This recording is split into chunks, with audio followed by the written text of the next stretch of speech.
हे एक कोकणातलं कोंबडीचं पिल्लू आहे. हे रोज सकाळ सकाळी उठतं आणि सारखं असं कॉक कॉक कॉक कॉक कॉक कॉक करत बोंबलत. काल परवा आमच्या उद्धव साहेबांबद्दल असंच काहीतरी बरळलं हे कोंबडीचं पिल्लू. बाकी काय नाही. ह्याला कुणीतरी सकाळ सकाळ काय करतं, अशी चावी देतं ह्याला कुणीतरी, आणि हे काय करतं पिल्लू, असं येतं आणि कॉक कॉक कॉक कॉक कॉक कॉक कॉक कॉक करत राहतं. माझं एकच ह्या पिल्ल्याला सांगणं, पिल्ल्या, आता पावसाळा सुरू झालाय, कोकणात भयंकर पाऊस पडतो. तेव्हा पावसात भिजून जाशील, कुठेतरी गारटशील, त्यापेक्षा जाऊन गुपगुमानं खुराड्यात जाऊन बस, आपल्या आपल्या निवाऱ्याला जाऊन बस. उगा कशाला मोठ्याशी पंगा घेतो. हत्तीसोबत दांडू खेळू नये बाळा.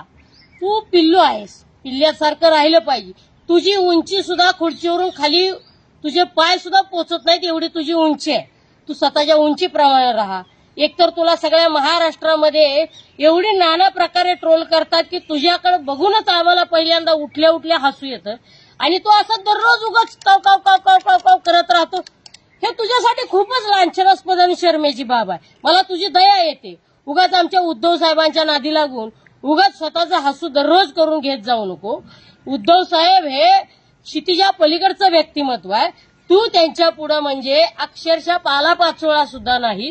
किंवा स्वतःची अवकात ठेव आणि स्वतःच्या अवकातीनुसार बोल, अन्यथा तुला कधी एखाद्या दिवशी कॉककॉकच्या ऐवजी म्याव म्याव करायला होतील हे तुला सुद्धा समजणार नाही. लक्षात ठेव.